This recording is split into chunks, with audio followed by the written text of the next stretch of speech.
de orar pela vida do Luiz, tá? Que hoje eu estive lá e o Luiz é motivo de milagre. O Luiz é um milagre de Deus, porque, como eu disse no grupo, a minha mãe ficou internada um mês em coma induzido. Nós tivemos que refazê-la, em termos de ensiná-la a andar. Ela emagreceu, não sei nem como a quantidade de quilos que ela perdeu, e ela quase de fato morreu no hospital com 600 de glicose. E o Luiz entrou lá com 960 de glicose, e o médico estava tentando discernir o que estava acontecendo, mas a gente já discerniu em nome de Jesus. Amém? É Deus que cuida de nós. Então eu queria que a igreja orasse também pelo nosso irmão, tá? E ficasse em espírito de oração pelo nosso irmão, e também libertação para Priscila, cura para Priscila e libertação para Mateus. Amém? Pai querido, em nome de Jesus, ouça a nossa oração, ouça a oração da tua igreja, Pai. Para a honra e glória do teu nome nós pedimos. E agradecemos pela vida do Luiz, Pai, porque não temos ali, não contemplamos ali um velório, mas uma vida. Contemplamos ali a tua cura, a tua provisão, o teu sustento sobre aquela estrutura humana. Em nome de Jesus, muito obrigado que tu fez pela vida do teu servo. Assim nós te agradecemos e te adoramos. Em nome de Jesus. Amém e amém. Você possa abrir a Bíblia no Salmo 26.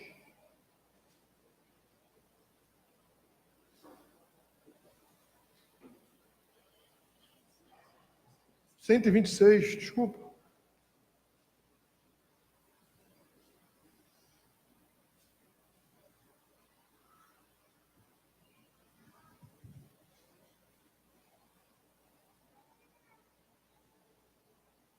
Vamos ler?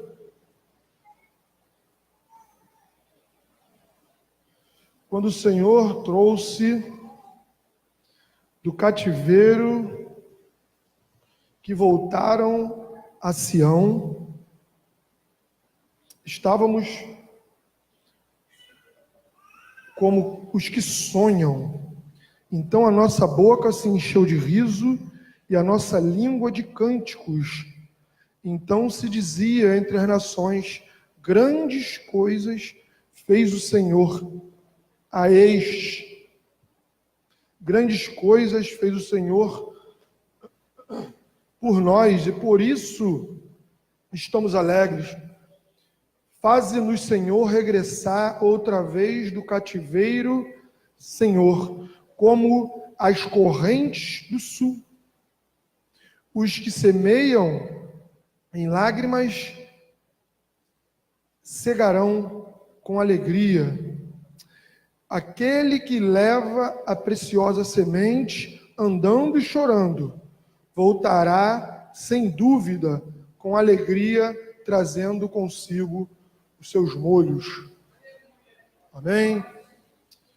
Pai querido, em nome de Jesus, que o Senhor venha com o teu Espírito Santo nesse lugar, porque dele não precisamos, mas necessitamos, carecemos, não podemos respirar sem a presença do teu Espírito, Pai. Em nome de Jesus, nos beneficia com essa graça, porque não temos como fazer nada para que possamos recebê-la. Então, Senhor, venha sobre nós, venha sobre a tua igreja e nos abençoe com a tua palavra, em nome de Jesus. Não nos deixe sozinho, nem aquele que ouve e nem aquele que fala, pela honra e glória do teu nome, porque a tua palavra diz: abre a tua boca que eu te encherei. Em nome de Jesus. Amém e amém.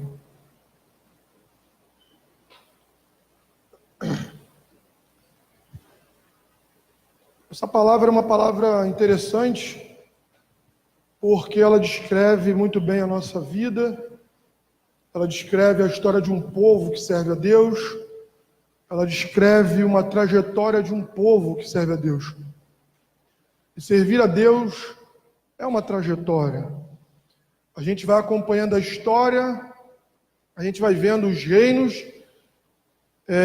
e a gente vai vendo mais ou menos o que é que acontece aqui nesse contexto de Salmo 126. Numa era de 120 anos de reinado, que começa com o primeiro rei Saul, e depois vem o rei Davi, Salomão. Salomão é uma divisão de dois reinos, que é o reino sul e o reino do norte. O reino do norte, ele vai ter 10 tribos, o reino sul, 2 tribos. O reino do norte, por causa de uma negligência, de uma falta de percepção desse Deus que escolheu um povo, que prova para nós que a escolha de Deus ela não é suficiente, mas há uma necessidade que percebamos a importância dessa escolha. O reino assírio vem e toma o reino do norte, com mão de ferro. A gente, na verdade, nesse texto, ele fala de um cativeiro, mas Israel são cativeiros incontáveis, se você ler a Bíblia. Cativeiros com uma proporção maior, cativeiros com uma proporção menor. Em 1 Reis você vê alguns cativeiros e assim sucessivamente. Então o reino norte vem e toma, a Síria vem e toma-lhe o reino norte com mão de ferro, fazendo o povo de Israel sofrer.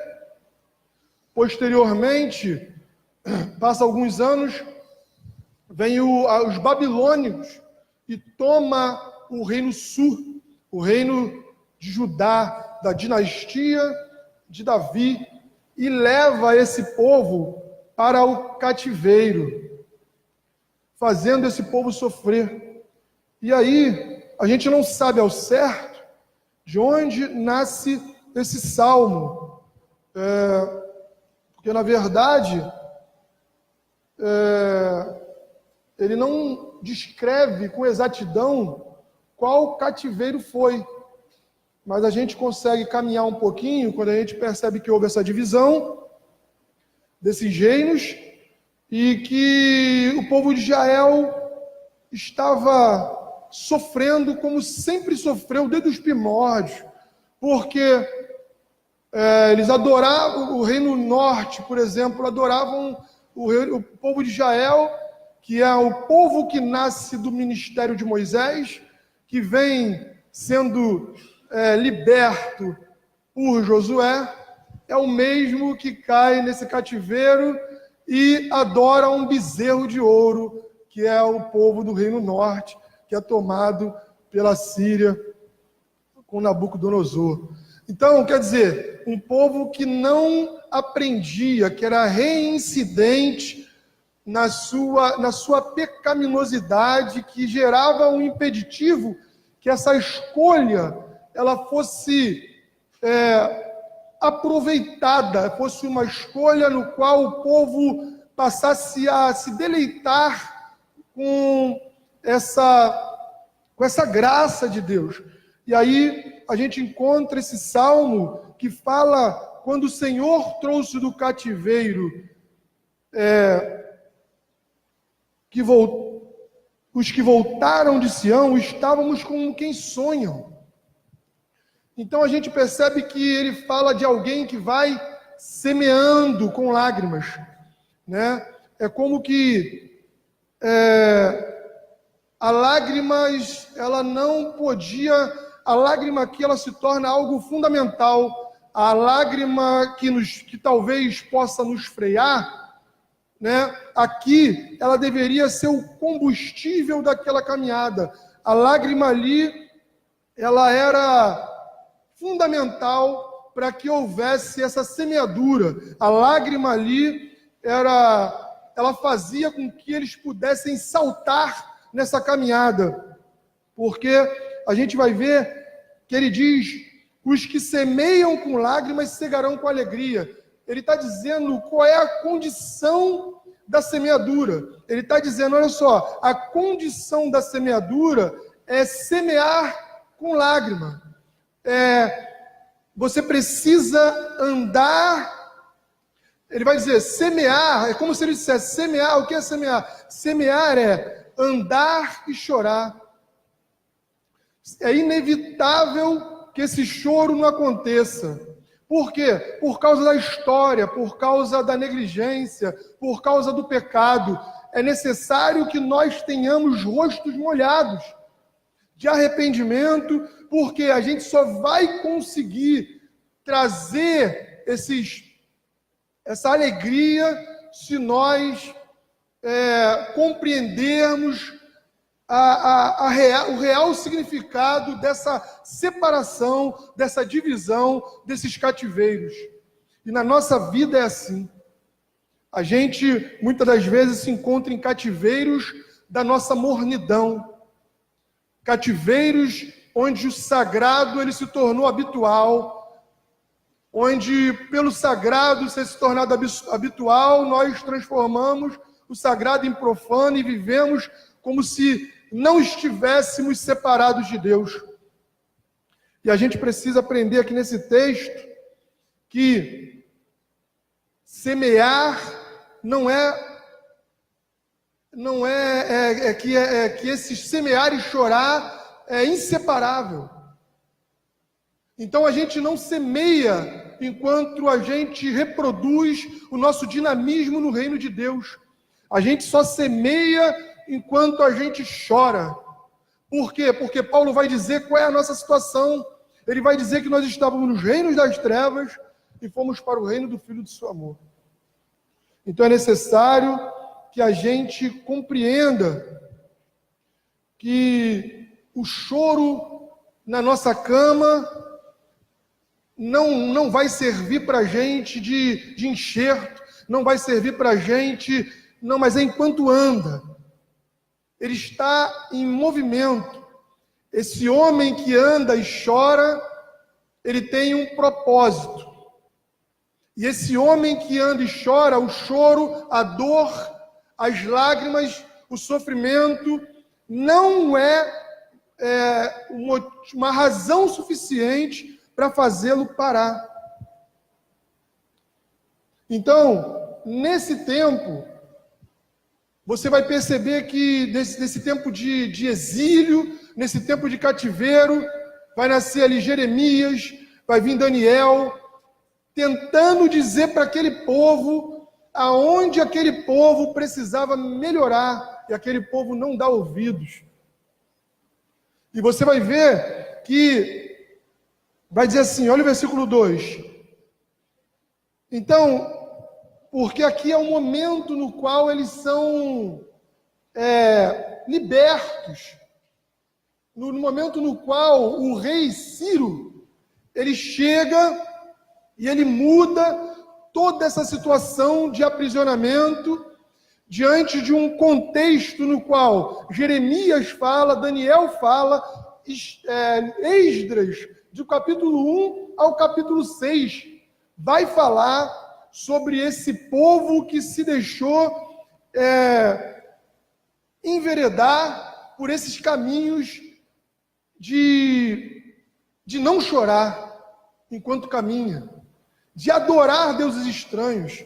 É o povo que se alegra enquanto é liberto, no capítulo 1, no capítulo 2, mas no final do capítulo pede novamente misericórdia, porque no lugar de onde foram libertos, caíram em contaminação com o pecado novamente. Aí você vai ver Zacarias falando a esse povo, Oséias dizendo a esse povo, olha só, vocês estão em ruínas, porque o lugar da libertação era um lugar onde eles se ausentaram, onde eles não mais estavam, e depois, por serem libertos por Ciro, tiveram que voltar.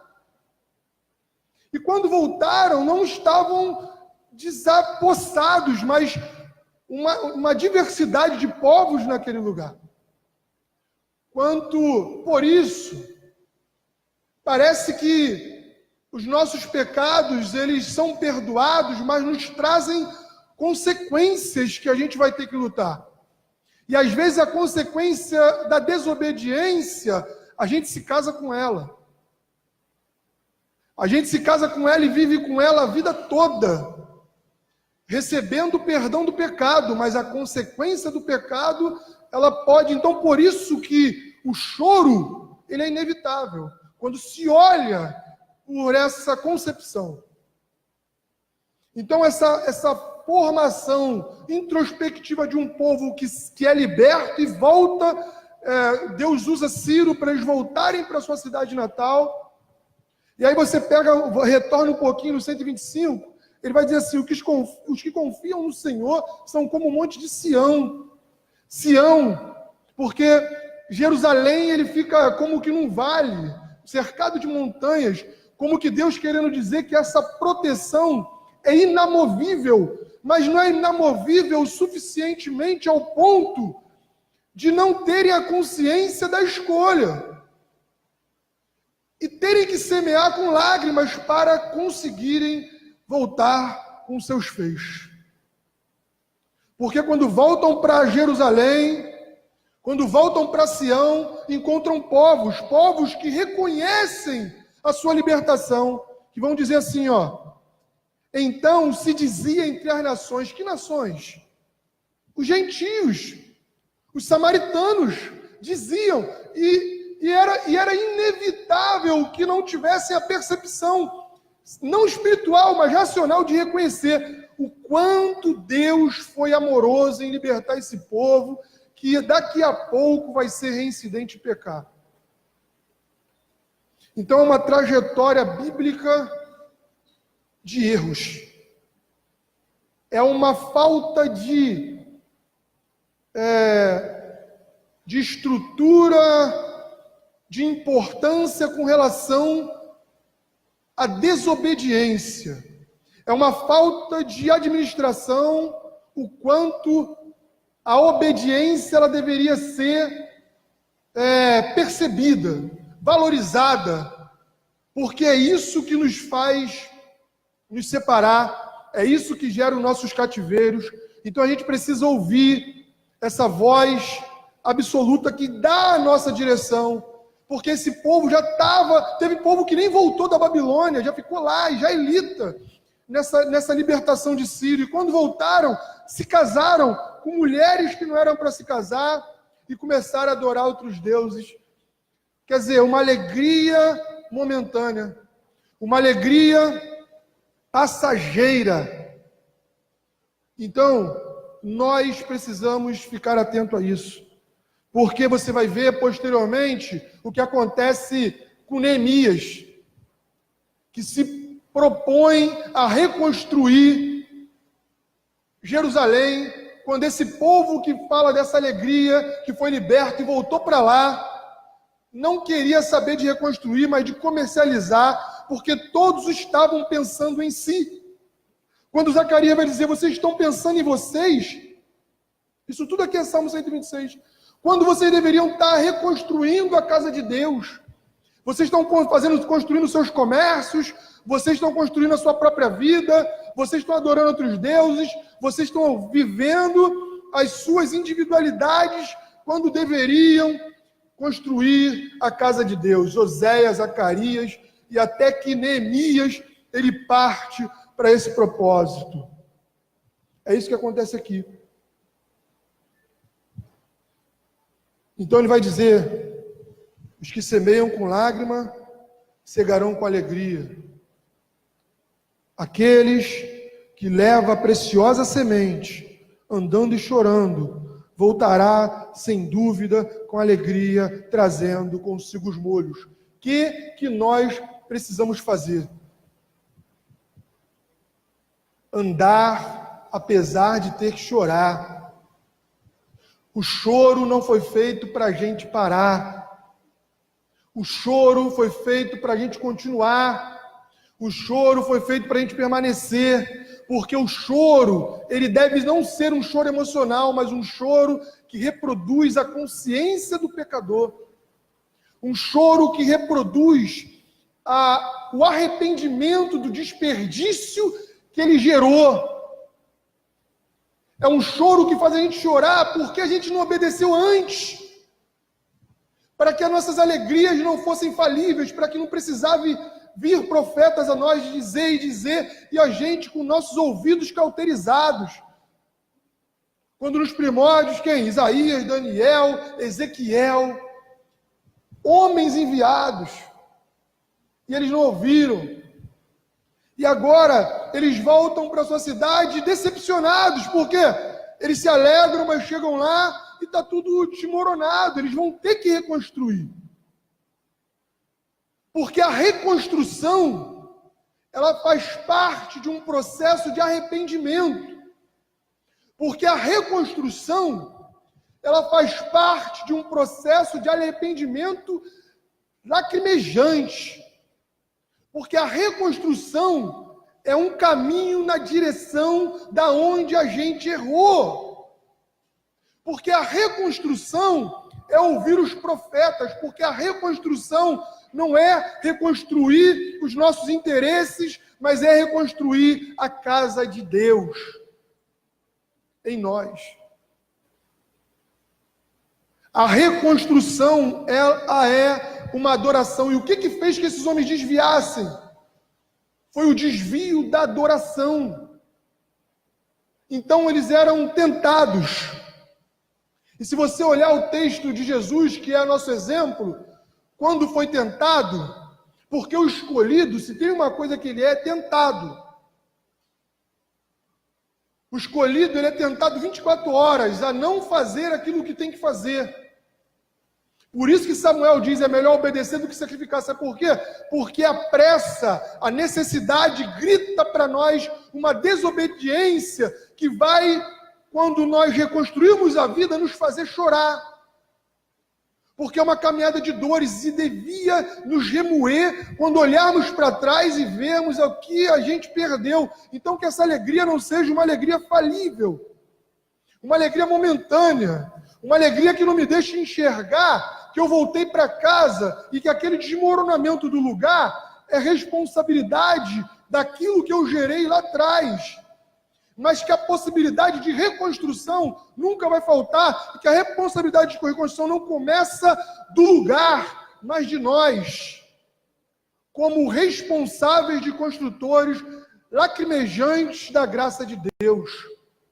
Aquele que avança em direção àquilo que foi destituído, e que é responsabilidade nossa. Então esse choro é um choro de saudosismo, de arrependimento, de uma responsabilização daquilo que eu negligenciei, que jamais deveria negligenciar, e negligenciei de maneira assecuratória, de maneira segura, de maneira tranquila, até que eu vi o tamanho da avalanche que veio sobre mim. E quando eu volto para minha casa, eu me alegro e me entristeço. Então esse salmo é dividido em duas partes. De uma alegria de alguém que foi liberto, de uma tristeza de alguém que chegou na sua casa e viu, porque Deus vai permitir que Ele vai tirar de nós a nossa frieza, mostrando para a gente o que a gente produziu, sem deixar de nos liberar a graça da possibilidade de reconstruir. É o que acontece aqui. Um povo que vai para o cativeiro, um povo que sai do cativeiro e volta para a sua cidade e vê a sua cidade desmoronada. O lugar que nunca deveria ter saído. Então, quando a gente fala de tentação, a gente lembra de Jesus. Porque o que tira Jesus da tentação é uma palavra muito simples, que ele fala, extremamente poderosa. E é o que faz com que Israel mais torne esse Deus um Deus iracundo, que o permite ser cativo. E essa frase está em Mateus 3, versículo 7, que diz assim: foi o final da conversa entre Jesus e o diabo, porque o Espírito levou Jesus para ser tentado pelo diabo, para ensinar para nós como nós podemos vencer as nossas tentações. Porque a gente não tem paciência para esperar o melhor e a gente decide momentaneamente pelo pior, como se melhor para nós fosse. O tempo não conseguimos administrar.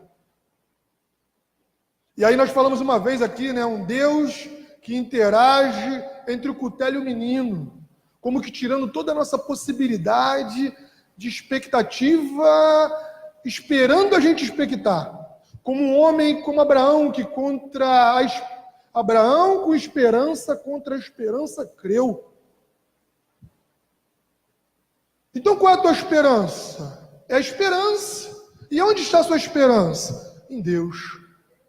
Então, ele vai dizer assim, ó, disse-lhe Jesus, também está escrito. Não, então, disse-lhe Jesus, vai-te, Satanás, porque está escrito, ao Senhor teu Deus adorarás e só a Ele servirás. Então aqui nós temos duas palavras primordiais para que não caiamos nos cativos existenciais e nem nas alegrias momentâneas, mas que sejamos permanentemente firmes em Deus. Quais são as palavras? Que agora aqui a conversa encerra, o diabo parte e o anjo vem para o servir. Quais são essas palavras? Adoração e serviço. A gente precisa estar olhando para o que nós estamos adorando e para quem nós estamos servindo. Se o povo de Israel não abandonasse a adoração e o serviço, eles nunca seriam cativos, porque eles eram escolhidos. Mas se a Bíblia diz assim, ó, onde está o seu tesouro, ali está o seu coração. Então essa imagem que a gente adora, ela não é uma imagem palpável. Então essa imagem que a gente adora, ela não é uma imagem visível. Ou é? Então a gente precisa não definir essa imagem. A gente precisa encontrar no coração qual é o nosso tesouro, porque ali estará o nosso coração. E é isso que nos leva para os lugares cativos. Mas como isso é difícil. Como é difícil se abandonar nessa fé. Como é difícil se largar nessa estrutura poderosa. Como é difícil ir continuamente, permanentemente, nesse segmento da obediência. Como é difícil nos mantermos alguém que incondicionalmente segue, porque o choro não é um impeditivo para seguir, mas é uma certeza que vai fazer ele trazer aquilo que ele foi semear. O choro não é algo que nos flagela e nem nos suprime e muito menos nos humilha. O choro é a dignidade que nos dá a certeza de voltar com aquilo que queremos. Você quer uma certeza de trazer o que você foi buscar? Não deixe de ir apesar da dor, apesar do sofrimento, apesar da angústia. Que esse choro seja mantimento, que esse choro seja combustível, que esse choro seja a certeza do retorno da vitória. Que esse choro não seja momentâneo. Então isso aqui, o Salmo 126, do contrário que você viu pregar, que é um texto triunfalista, não é. Não é porque ele tem duas partes. Não é porque ele tem dois acontecimentos aqui. Não é porque eles se alegram e choram.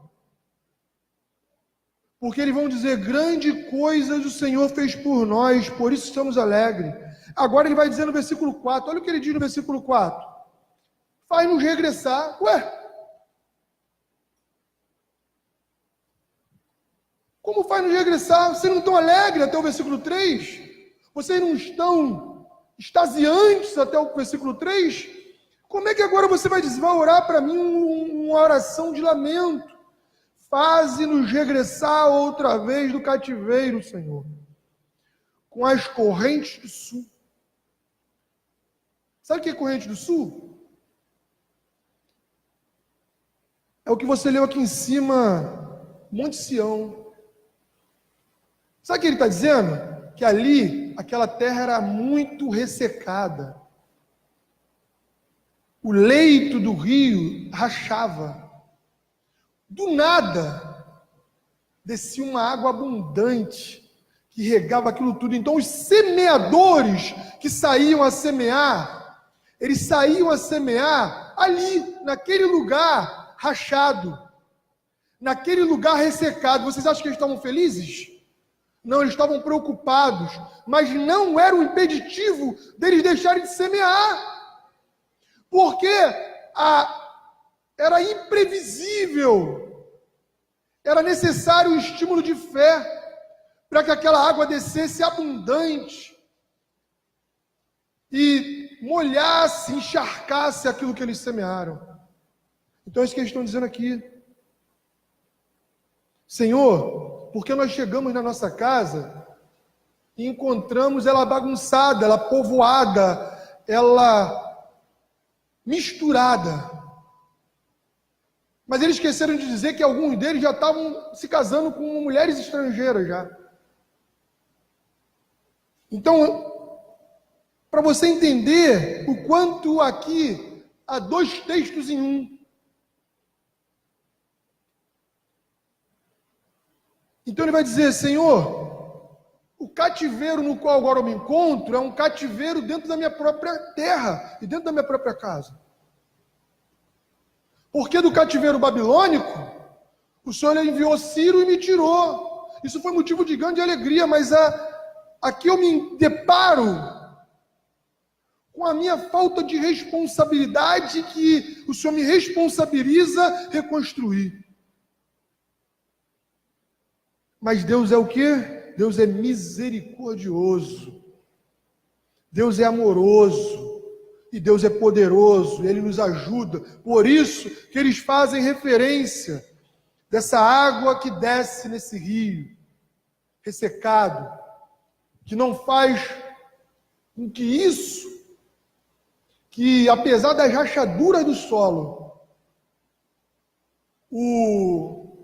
a lágrima do semeador seja para ele um freio, porque ele sabe que de repente, nesse Monte Sião vai descer uma água abundante que vai encharcar aquilo que ele plantou naquela terra ressequida. É isso que ele está dizendo aqui no capítulo 4.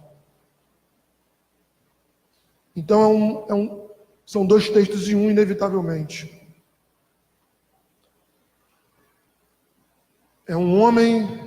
São homens se alegrando e chorando e se alegrando, por causa da misericórdia do Senhor. Então, o texto que faz com que a gente entenda todo o contexto é o versículo 4, que encerra a alegria do capítulo 1 até o 3. E que reconhece que aquilo ali é produto ou subproduto de ter desobedecido e deixado a Deus em algum determinado lugar, e que não fará com que essa consequência seja permanente, mas que seja uma consequência que vai atribuir mais fé àquele que tem que semear, porque o solo não é rochoso, mas é desértico. Mas a expectativa do que semeia nunca é falida, porque ele sabe que essa água vai jorrar. E essa água, se você perguntar a qualquer um, eles vão dizer, isso é de repente. Mas é abundantemente. Então ele vai crendo contra essa esperança por causa daquilo que vê. Porque ela não é só ressecada, ela é rachada. Ela assusta as expectativas daquele que semeia, cuja lágrima nunca será suficiente para regar, mas para fazer essa água descer, que não compete a ele, mas que é reproduzida pelo nível da lágrima que ele chorou. Porque se ela for uma lágrima de um choro emocional, ela não é capaz de produzir o favor de Deus. Porque o arrependimento verdadeiro, a ordem da adoração e do serviço, é que faz com que Satanás parta em retirada. Satanás, só ao Senhor adorarei, e só a Ele servirei. Nosso problema é falta de saber se relacionar com a adoração e com o serviço. E a gente fica produzindo cativeiro dentro da casa, dentro da nossa casa. E a gente tem sensações de libertações. Vem alguém que nos dá uma sensação de conforto, como Ciro. Falou, não, volta para a cidade de vocês estão libertos. E vem profetas, e vem sacerdotes, e essa sensação de conforto, ela se torna em desconforto quando chegamos em nossa casa. Isso não pode ser assim. A gente deve permanecer chorando e andando. Eu falei chorando e deitado, chorando e parado. Põe-te de pé que eu falarei contigo. Elias, sai daqui. O que está fazendo aqui? Como que lá estivesse, porque é aqui, Deus dentro da caverna com ele. Toma o teu leito, levanta e anda. Então são palavras de despertamento que fluem de dentro para fora. Porque senão a gente só fica ereto de fora para dentro. E não adianta nada. Então que sejamos reconstrutores. E que sejamos responsabilizados, mas não culpados, porque Deus está vendo aquele que anda e chora. Deus está vendo aquele que não desiste e semeia. Deus está vendo aquele que reconstrói. Deus está vendo esse choro de arrependimento, nasce do coração. Então, aquele que leva a preciosa semente, não, ela não é uma semente qualquer, ela é uma semente preciosa. Mas olha, perceba, andando, parado, deitado, andando e chorando. Enquanto chora, vai. Enquanto chora, parte. Enquanto chora, tem propósito. Enquanto chora, é vocacionado, é chamado, tem identidade. Enquanto parte, tem a certeza de que é o partir chorando que vai fazer ele receber. O que eu quero que vocês entendam é que é uma condição primária e fundamental. É o quê? É partir e chorar. O choro dessa historicidade, o choro desse percurso de concupiscência, que faz com que a gente chegue, repetindo, dentro da nossa casa, encontre ela arruinada, que apesar de voltar, não voltamos felizes. Vamos ter que povoar, vamos ter que nos consagrar, mas antes de tudo, vamos ter que reconstruir não a casa, mas a casa de Deus. É isso que Zacarias vai dizer. Vocês estão fazendo o que aí? Vocês deveriam construir. Oséias, vocês estão fazendo o que aí? Esdras, o que vocês estão fazendo? Vocês querem comercializar, estão pensando em ganhar dinheiro. Quando na verdade vocês deveriam construir a casa de Deus. Porque foi a casa de Deus que vocês destruíram dentro de vocês, que hoje faz de vocês chorar e caminhar e semear e colher. Então o que Deus está dizendo para nós? Está dizendo para nós que a gente oscila. Ele está dizendo para nós que a nossa alegria é superficial. Ele está dizendo para nós que ele precisa da seriedade desse choro. Ele está dizendo para nós que, como metanoia, que esse choro seja um choro seco como sério, um choro incondicional que me responsabiliza a minha alma, a minha entranha, a minha víscera nessa caminhada. Como que dizendo como Paulo, morrer para mim é lucro, viver para mim é Cristo. Como que um João que não volta atrás, que tem a sua cabeça decapitada. É disso que Deus está falando conosco. Um choro que denota o quanto isso é real, o quanto isso é sério, o quanto isso é essencial. E aí ele pega um texto pequenininho, com 6 versículos, e bota toda uma história de um povo. Salmo 126. E não fala qual cativeiro é, para que a gente possa englobar todos os cativeiros. Como não fala qual o espinho da carne de Paulo é, para que o espinho da carne de Paulo seja o nosso espinho. Para que a gente não diga, não separe Paulo de nós. Para que a gente não separe o cativeiro do nosso cativeiro. E para que a gente não deixe de andar semeando e chorando, porque é o semear e chorar. São 2 coisas que nos a certeza de que vamos receber. Você está só andando? Então tu não vai receber. Você está só chorando? Então não vai receber. Está chorando, você vai deitar em cima da sua dor, porque tu não está caminhando, e você vai virar um tetraplégico espiritual.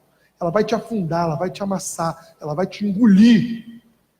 É por isso que ele diz, imponentemente, gerando entusiasmo nesse coração flagelado, põe-te de pé. Eu não vou falar contigo sentado, põe-te de pé. Tu não vê Jesus mandar ninguém deitar. Meu pai trabalha até agora, e eu também. Pai, salva-me dessa hora, contudo, seja feita a sua vontade. Eu vou nessa caminhada, Pai, chorando, semeando, porque eu tenho certeza que eu serei ressuscitado. Davi, Abraão, sobe e sacrifica o menino. Ele foi o quê? Adorando. Tinha noção de adoração e de serviço. Repare que a nossa vida ela vai se resumir em 2 coisas: adoração e serviço. Trate isso com muito cuidado. Abraão vai dizer que vai adorar quando sobe no monte. O que Jesus disse para o diabo aqui? Ele bate em retirada, acabou a conversa. Só a Deus adorarei e a Ele servirei. O diabo, acabou o diabo. Abraão, o que tu vai fazer em cima? Vou matar o menino? Não, vou adorar o Senhor. Amém? Salve-me dessa hora. Contudo, seja feita a tua vontade. E a Bíblia vai dizer, no versículo menor da Bíblia, Jesus chorou. Que Deus abençoe a vida de vocês em nome de Jesus.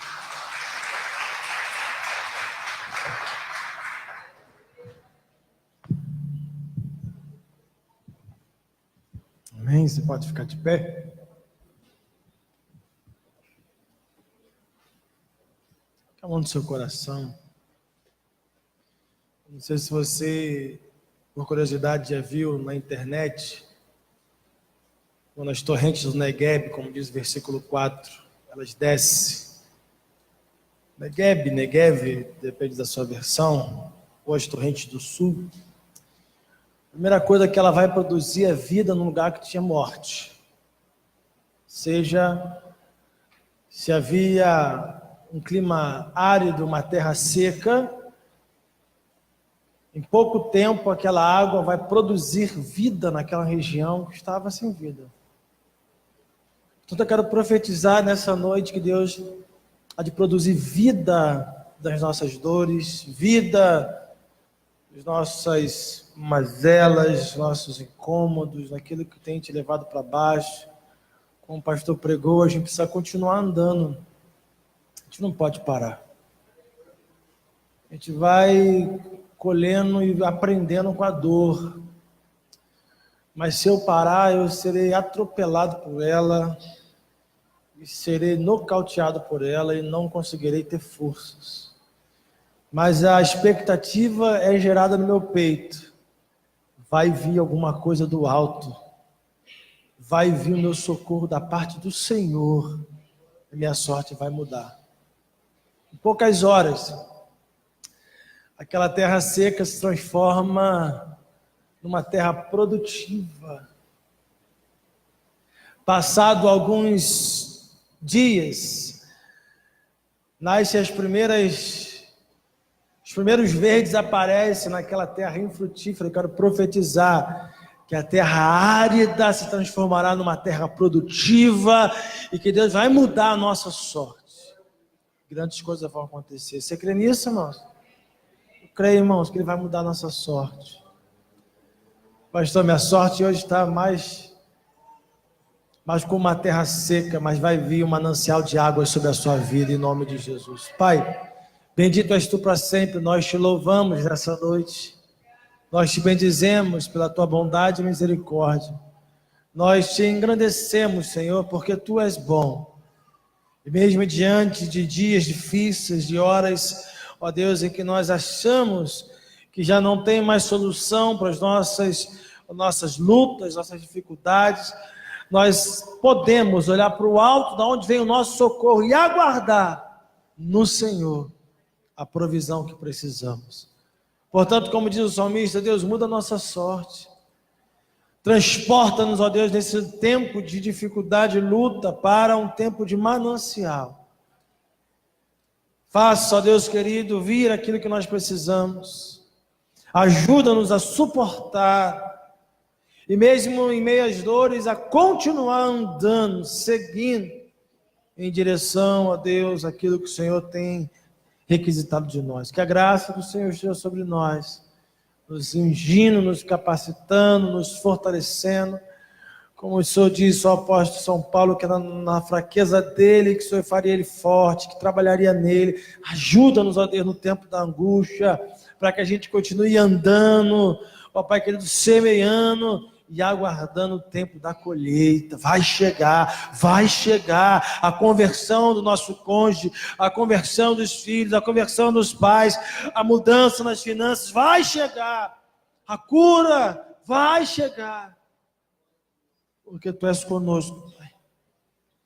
Permaneceremos em Ti, aguardando aquilo que vem do alto. Leva Teus filhinhos, ó Pai, debaixo da proteção, e guarda, campe seus anjos ao redor deles, e os livra de todos os males. Que a boa mão do Senhor esteja com os meus irmãos, agora e para sempre, até a volta de Jesus. Que a amada igreja diga amém. Deus te abençoe e vai em paz em nome de Jesus.